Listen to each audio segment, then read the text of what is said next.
Hope you guys are doing well. Welcome back. In today's video I'm going to show you that how you can add the sound effects in VN Editor app. So let's get started. So first of all, what we have to do, simply we have to go to the VN. So I'm going to click on this VN app here.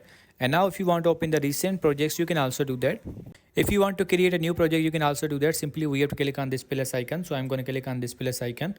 And now simply we have to click on this new project option here. So let's click on the new project here. And now we have to choose the video, that which video you want to import. For example, I'm going to import this one here. So let's choose this. And now simply we have to click on this icon here. So as you can see, now we are here. Now if you want to add a sound effect, simply we have to go to this option, the first layer. Let's click on this. And now simply we have to go to the sound effects option. So let's click on this. And now as you can see, you will be able to get the category wise sound effects are provided here, like the ringing, vehicles, weather, funny, fast swish, and mechanic, and cartoon. So for example, I'm going to the cartoon section, and you will be able to see all these cartoonish sound effects here. And if you are going to the vehicles here, you will be able to get all. For example, I'm going to use this one here. So let's use this. And as you can see, now the sound effect is added here. So you can add multiple sound effects as much as you want. So in this way, you can add the sound effects in your video on the VN Editor app. I hope you guys understand this video, that how you can do that. So see you in the next video.